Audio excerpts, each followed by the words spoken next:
Praise the Lord. Greetings to you all in the name of our Lord and Savior Jesus Christ.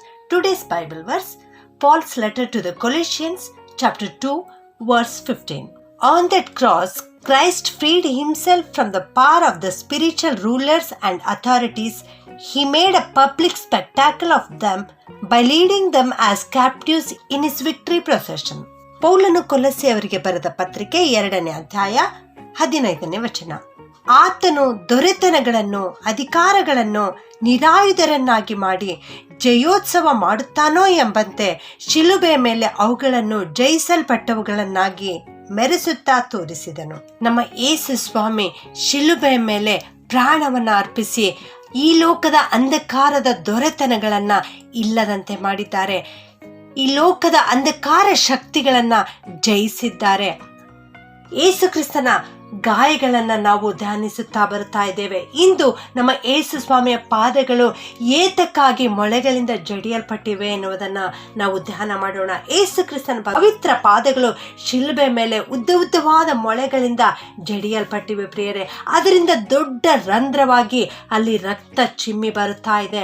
ಆದಿಕಾಂಡ 3ನೇ ಅಧ್ಯಾಯ 14 ಮತ್ತು 15ರಲ್ಲಿ ನಾವು ನೋಡುತ್ತೇವೆ. ಅಲ್ಲಿ ದೇವರು ಸರ್ಪಕ್ಕೆ ಹೇಳ್ತಾ ಇದ್ದಾರೆ, ನೀನು ಈ ಕಾರ್ಯವನ್ನು ಮಾಡಿದ್ದರಿಂದ ಎಲ್ಲ ಪಶುಗಳಲ್ಲಿ ನೀನು ಶಾಪಗ್ರಸ್ತವಾದಿ ಎಂಬುದಾಗಿ, ಇನ್ನು ಮೇಲೆ ನಿನ್ನ ಜೀವಮಾನದಲ್ಲೆಲ್ಲ ನೀನು ಮಣ್ಣೇ ತಿನ್ನುವಿ ಎಂಬುದಾಗಿ ಹೇಳ್ತಾರೆ.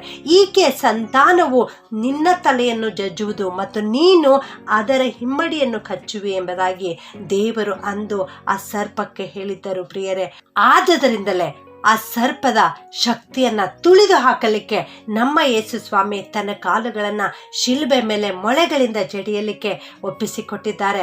ಅಂದು ಆ ಸರ್ಪಕ್ಕೆ ಶಾಪ ಬಂತು, ಏನೆಂದರೆ ಅದು ಮಣ್ಣು ತಿನ್ನಬೇಕು. ಹಾಗೆಯೇ ಮಾನವ ಸಂತತಿಗೂ ಮತ್ತು ಆ ಸರ್ಪಕ್ಕೂ ನಡುವೆ ಶಾಪ ಬಂದಿತ್ತು. ಇದು ಆಳವಾದ ಸತ್ಯ ಪ್ರಿಯರೇ. ಈ ಸ್ತ್ರೀಯ ಸಂತಾನವಾಗಿರ್ತಕ್ಕಂಥ ನಮ್ಮ ಕ್ರಿಸ್ತ ಯೇಸು ಆ ಸರ್ಪದ ತಲೆಯನ್ನ ಶಿಲುಬೆ ಮೇಲೆ ಜಜ್ಜಿದ್ದಾರೆ. ಆತನ ಕಾಲಿನಲ್ಲಿ ಉದ್ದವಾದ ಮೊಳೆಗಳನ್ನ ಜಡಿದಿದ್ದಾರೆ. ಈಗಾಗಲೇ ನಾವು ವಾಕ್ಯದಲ್ಲಿ ನೋಡಿದ ಪ್ರಕಾರ ಕೊಲೊಸ್ಸೆ 2:15ರಲ್ಲಿ ಹೇಳುವಂತೆ ದೊರೆತನಗಳನ್ನ ಅಧಿಕಾರಿಗಳನ್ನ ನಿರಾಯುಧರನ್ನಾಗಿ ಮಾಡಿ ಜಯೋತ್ಸವ ಮಾಡುತ್ತಾನೋ ಎಂಬಂತೆ ನಮ್ಮ ಯೇಸು ಸ್ವಾಮಿ ಶಿಲುಬೆಯ ಮೇಲೆ ಅವುಗಳನ್ನ ಜಯಿಸಲ್ಪಟ್ಟವುಗಳನ್ನಾಗಿ ಮೆರೆಸುತ್ತಾ ತೋರಿಸಿದ್ದಾರೆ. ಶಿಲುಬೆಯಲ್ಲಿ ಯೇಸು ಸ್ವಾಮಿಯ ಪಾದಗಳು ಜಜ್ಜಲ್ಪಟ್ಟಿವೆ. ಸರ್ಪದ ತಲೆಯನ್ನ ಜಜ್ಜತಕ್ಕಂಥ ಈ ಸ್ತ್ರೀಯ ಸಂತಾನವಾಗಿರ್ತಕ್ಕಂಥ ನಮ್ಮ ಯೇಸು ಸ್ವಾಮಿ ಸೈತಾನ್ನ ಅಂಧಕಾರ ಶಕ್ತಿಗಳನ್ನೆಲ್ಲ ಲಯ ಮಾಡಿದ್ದಾರೆ. ನಮ್ಮ ಯೇಸು ಸ್ವಾಮಿಯ ಪಾದಗಳು ಮೊಳೆಯಿಂದ ಜಡಿಸಲ್ಪಡುವುದಕ್ಕೆ ಮುಖ್ಯವಾದ ಕಾರಣವೆಂದರೆ ನಾವು ನಮ್ಮ ಕಾಲಿನಿಂದ ಕೆಟ್ಟ ಮಾರ್ಗಗಳಿಗೆ ಹೋಗುತ್ತೇವೆ. ಅದನ್ನ ಸರಿಪಡಿಸಲಿಕ್ಕೆ, ನಮ್ಮನ್ನ ಸರಿಯಾದ ಮಾರ್ಗದಲ್ಲಿ ನಡೆಸಲಿಕ್ಕೆ ನಮ್ಮ ಯೇಸು ಸ್ವಾಮಿ ತನ್ನ ಪಾದಗಳನ್ನ ಶಿಲುಬೆ ಮೇಲೆ ಮೊಳೆಗಳಿಂದ ಜಡಿಸುವುದಕ್ಕೆ ಒಪ್ಪಿಸಿಕೊಟ್ಟಿದ್ದಾರೆ. ಎರಡನೆಯದಾಗಿ ತಂದೆಯಾದ ದೇವರ ಅನ್ಯೋನ್ಯತೆಯನ್ನ ಮಾನವ ಸಂತತಿಯು ಕಳೆದುಕೊಂಡಿತ್ತು. ಆ ಅನ್ಯೋನ್ಯತೆಯನ್ನ ತಿರುಗಿ ಸ್ಥಾಪಿಸುವುದಕ್ಕಾಗಿ ನಮ್ಮ ಯೇಸು ಸ್ವಾಮಿ ಶಿಲುಬೆ ಮೇಲೆ ತನ್ನ ಪಾದಗಳನ್ನು ಮೊಳೆಯಿಂದ ಜಡಿಸಲ್ಪಡುವುದಕ್ಕೆ ಒಪ್ಪಿಸಿಕೊಟ್ಟಿದ್ದಾರೆ. ಇದನ್ನು ನಾವು ಗ್ರಹಿಸಿಕೊಳ್ಳೋಣ ಪ್ರಿಯರೇ. ಇಂದು ನಮ್ಮ ಯೇಸು ಸ್ವಾಮಿ ಕಾಲುಗಳು ಮೊಳೆಗಳಿಂದ ಜಡಿಯಲ್ಪಟ್ಟಿವೆ ಅಂದರೆ ಅದು ನನಗಾಗಿ ನಿನಗಾಗಿ.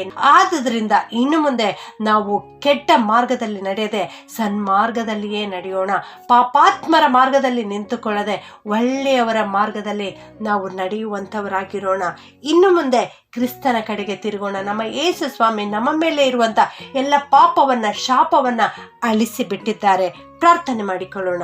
ಪ್ರೀತಿಯ ಪರಲೋಕದ ತಂದೆಯಾದ ದೇವರೇ, ನಿಮಗೆ ಸ್ತೋತ್ರ ಉಂಟಾಗಲಿ ಸ್ವಾಮಿ.